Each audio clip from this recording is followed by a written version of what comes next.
La República del Congo frustró el debut de Cristiano Ronaldo en el Mundial y Harry Kane se destapa como uno de los aspirantes a la Bota de Oro, además del gran nivel que mostró Luis Díaz con Colombia. Hoy hablamos del día 7 del Mundial aquí en Fuera de Banda. Comenzamos. Vamos a comenzar repasando los resultados que tuvimos el día de hoy, comenzando por ese Portugal 1, República del Congo 1. Más tarde, Inglaterra se impone 4-2 a Croacia. Después, gana de último minuto a la selección de Panamá. Y por último, la selección colombiana le gana 3-1 a Uzbekistán en el último partido del día de hoy. Comenzamos el repaso hablando del partido de la jornada, o el que más miradas atraía, porque el partido de la jornada fue otro, el debut de Cristiano Ronaldo con la selección portuguesa en el Mundial, enfrentando a otros debutantes, la selección del Congo. Comenzamos hablando de los portugueses porque hay tres temas que quiero tocar, y es que el talento ofensivo pasó muy desapercibido, no fluyó el fútbol en el centro del campo como yo esperaría con el talento que tienen, y Cristiano Ronaldo se quedó sin marcar a pesar de haber tenido ahí 3 ocasiones en el partido. Primero empezamos hablando del portugués, que no le llegaron muchas ocasiones, tuvo 3 remates a portería. Bueno, 3 remates, realmente ninguno fue a portería, pero se vio bastante solo, sobre todo teniendo en cuenta que el Congo tiene una defensa de 5 jugadores, 3 de ellos centrales que estaban intercambiándose para marcar a Cristiano Ronaldo. La verdad no fue el mejor partido del portugués, tuvo muy poca influencia y en lo que hoy sigue siendo de élite, que es el remate dentro del área, le lograron poner 3 ocasiones, ninguna de ellas muy clara, pero ninguna logró meterla al fondo de la portería. Y pasando a los problemas verdaderos que yo veo dentro de este partido, empezamos hablando de Pedro Neto. La verdad, creo que el poco talento que tiene Portugal en el área ofensiva, el área de Cristiano Ronaldo, Pedro Neto y Bernardo Silva, en quien más yo esperaría que cargue con el desequilibrio y buscar la línea de fondo en este equipo, es Pedro Neto, el jugador del Chelsea, pero pasó sin pena ni gloria durante este partido. Bernardo Silva no es un extremo y tampoco pudo desbordar por banda, de hecho sale al medio tiempo y entra Francisco Conceição, que es otro futbolista mucho más de banda y que estuvo mucho más activo en ese partido. Cuando hay un bloque bajo tan impresionante como el del Congo, los futbolistas de banda se vuelven indispensables y se vuelve necesario que alguien logre quitarse a uno o dos futbolistas de encima. Y en eso, Conceição y Pedro Neto debían tener toda la responsabilidad. Y el partido de Pedro Neto fue muy discreto. Después entra Rafa Leao en esa posición y tampoco logra generar desborde. Pero creo que la principal duda que me deja este primer partido de Portugal es en el centro del campo. João Neves anotó el gol de Portugal de cabeza a los pocos minutos de iniciar el partido. Pero más allá de eso, el centro del campo no pesó. No pesó el talento de Vitinha, de João Neves y Bruno Fernández. Creo que es la posición en la que más jugadores de calidad tiene Portugal y se quedó muy corto hoy en la demostración de volumen de juego. Sobre todo porque el planteamiento del partido ya todos lo sabíamos desde antes de que comenzara. Congo es una selección muy limitada en cuanto a talento, aunque luego hablaremos que tiene ahí un par de joyitas, pero sabíamos que iba a ser un bloque bajo y que todo iba a ser defender y buscar una pelota parada o una contra. Y ahí Portugal, teniendo la pelota con João Neves, Bruno Fernández y Vitinha, parecía un plan idóneo, pero le costó muchísimo el partido a los 3 centrocampistas que nunca encontraron la forma de combinarse con los atacantes ni con los defensas que pasaban al ataque, como Nuno Méndez o Joao Cancelo. Es el partido en el que más oportunidad ibas a tener de alinear a los 3 talentos que tienes en el centro del campo. Quizá contra otros rivales haya algunos cambios, sobre todo para tener un contención más fijo, un futbolista de recuperación de pelota. Pero hoy era esa oportunidad y la desaprovecharon totalmente los 3. Ninguno brilló en el partido frente al Congo. Ahora hablamos del Congo, que es la historia de este día. La selección africana que debuta en el Mundial bajo esa denominación. Anteriormente el país se llamaba Zaire y sí disputó Copas del Mundo, pero bajo el nombre de República Democrática del Congo nunca lo habían hecho. Y en este debut lograron sacar un muy meritorio empate. Creo que sí se lo merecieron durante el transcurso de los 90 minutos y mostraron más calidad de la que la gente esperaría. Algunos futbolistas que fueron fichajes Premier, es decir, buscar en el árbol genealógico de algunos futbolistas la posibilidad de representar a esta selección, hicieron que el nivel se elevara y ya lo vimos desde las eliminatorias, desde el proceso de clasificación de esta selección, que tenía muchos futbolistas con pasado en la Premier League y eso se nota bastante en cuanto a la calidad que tienen. El plan de partido de equipo pequeño les terminó por resultar y eso es lo que quería abordar más a detalle. Y es que esta fue la alineación con la que salieron hoy, con Cedric Bakambu, el delantero del Betis, Visa, el que termina anotando el gol en una pelota parada, delantero del Newcastle, y después en defensa con nombres como Alex Tuanzebe, canterano del Manchester United, Wan-Bissaka, lateral derecho de mucho tiempo del Manchester United y también del West Ham, igual que Masuaku por izquierda, que también estuvo mucho tiempo en el West Ham, Mbemba, que también tiene pasado en Premier, y algún otro futbolista de ese nivel. Y creo que no podemos catalogar a Congo como Cabo Verde o Haití, sino que es una selección con mucho más talento y mostrar una disciplina táctica que les sirvió para reducir al máximo las oportunidades de Portugal y lograr sacar este empate. Es una de las revelaciones que puede tener este torneo, sobre todo por la forma en la que compiten. Además de tener un físico muy dominante, sobre todo en el área, lograron tener una disciplina táctica muy convincente para este primer partido y generar sus propias ocasiones de gol.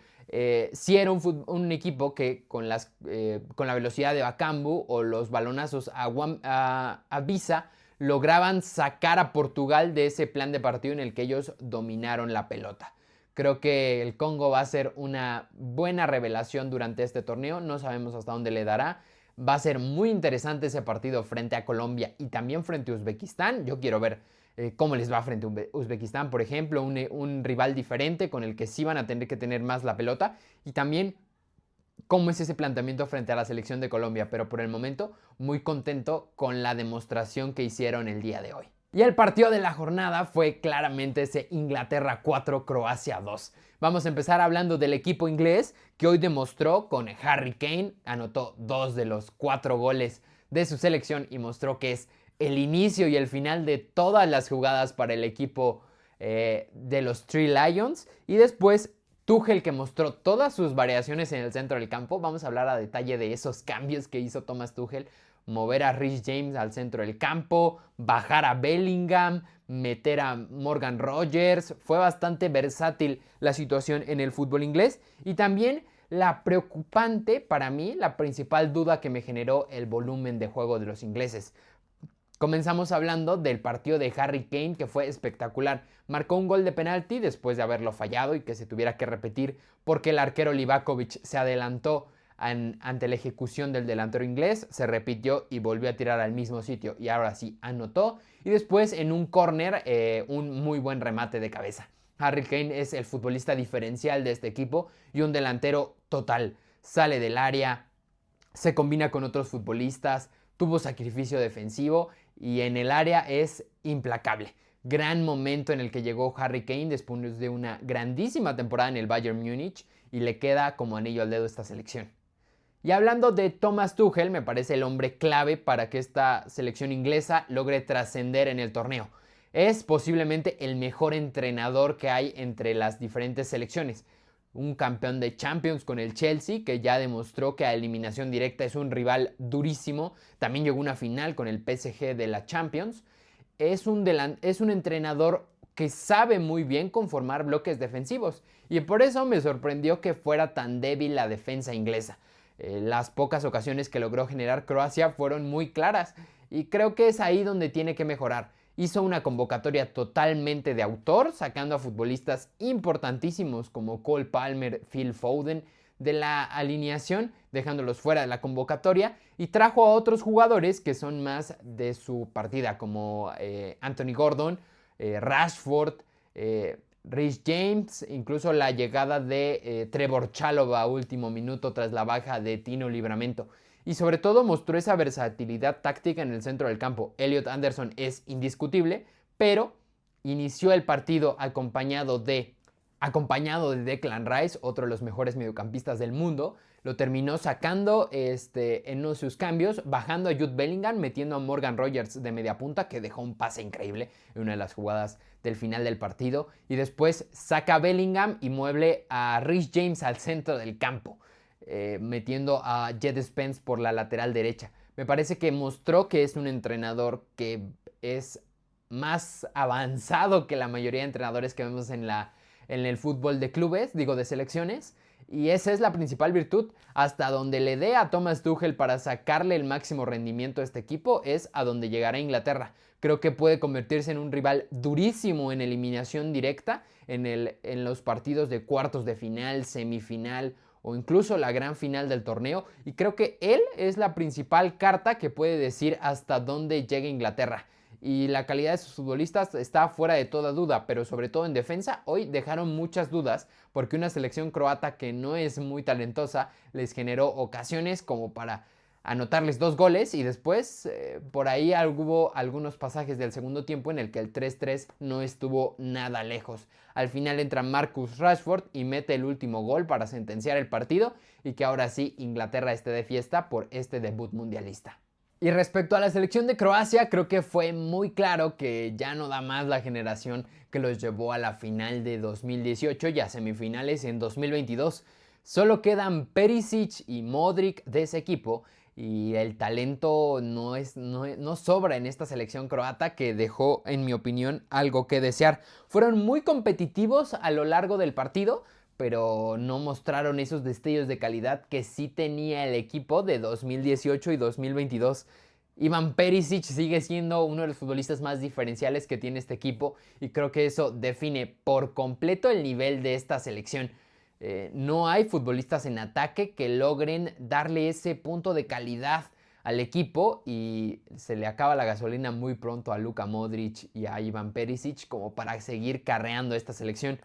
También me sorprendió bastante la decisión del técnico de dejar a Budimir en la banca. Yo sé que no es un delantero de los mejores del mundo, pero sí hizo una gran temporada en Osasuna y me parece que es un futbolista que puede dar más que otros de los que estuvieron en cancha.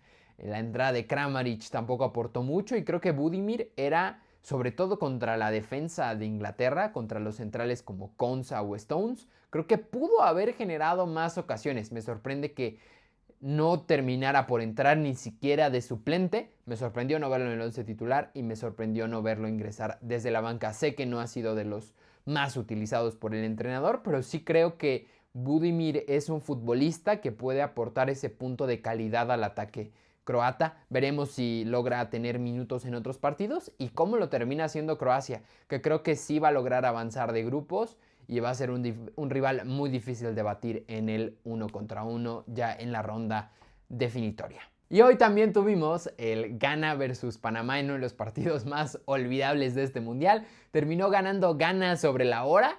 Realmente se puso interesante con el gol de Ghana y las últimas ocasiones que tuvo Panamá, pero realmente fueron 2 o 3 minutos de intensidad, porque fue un partido en el que las dos selecciones mostraron sus carencias. Sobre todo me sorprendió de Ghana que ni el ataque con Semenyo, Fatagu, Ayew logró generarle ocasiones a una Panamá que se clasificó en CONCACAF por la ausencia de las otras 3 selecciones dominantes de la zona. Es apenas el segundo mundial para la selección panameña y yo creo que les convenía bastante ese empate para sumar su primer punto en mundiales, recordando que en 2018 no lograron generar ningún punto, perdieron los 3 partidos y creo que esta era una oportunidad invaluable para empatar el partido y tener tu primer punto del torneo. Lo dejaron ir por una contra en los últimos minutos en los que Ghana mostró su velocidad y terminaron perdiendo el partido a pesar de intentarlo hasta con el portero en la última jugada del encuentro.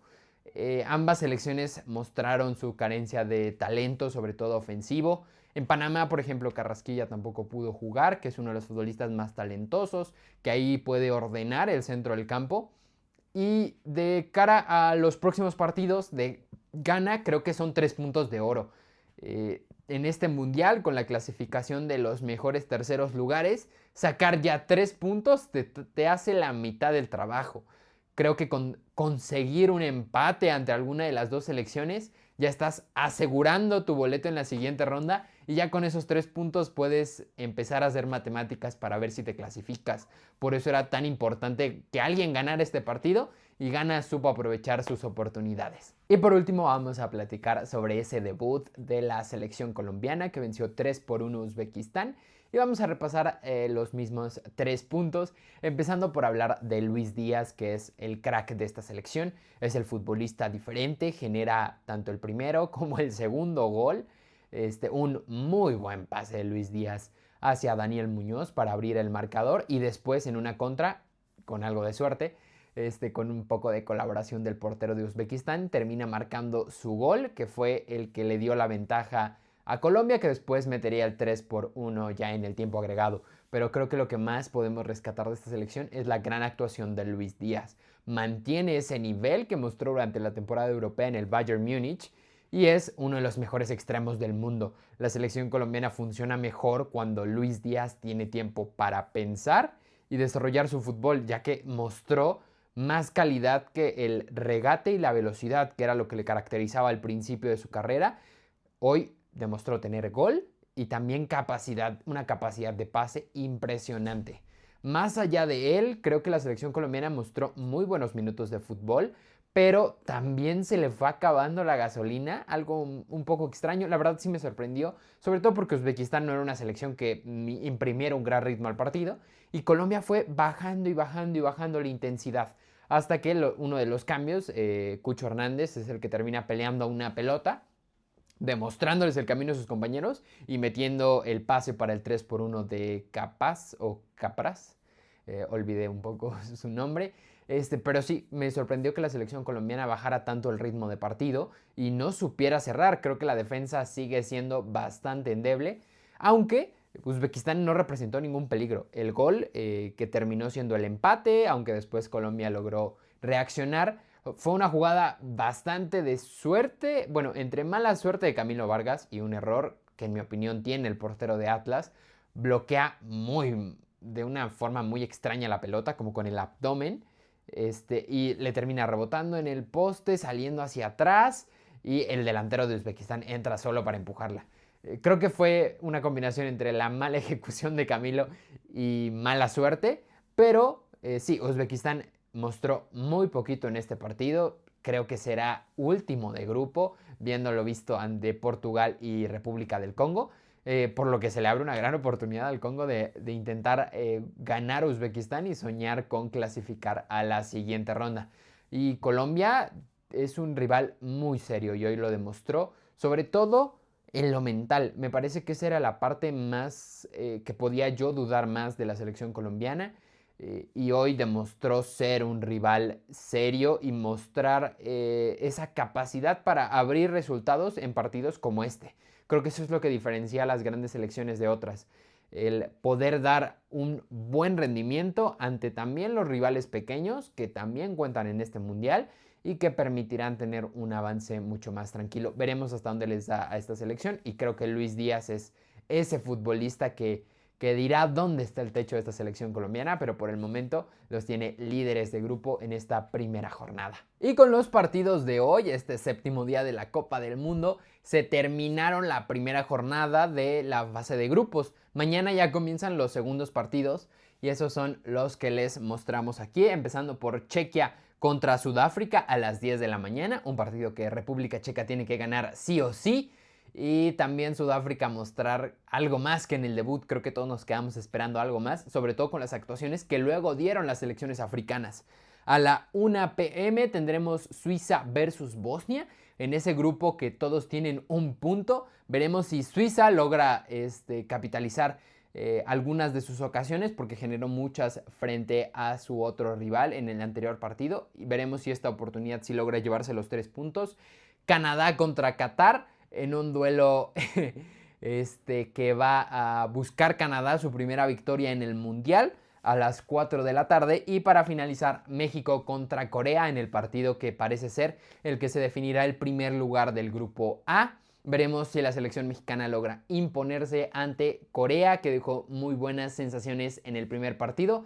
Así que déjenme en sus comentarios sobre todo qué esperan del partido de México, la selección mexicana en su segundo partido, ahora en Guadalajara. Déjenme en sus comentarios cuál es su pronóstico para este partido y muchas gracias por ver este video. Nos vemos en la próxima.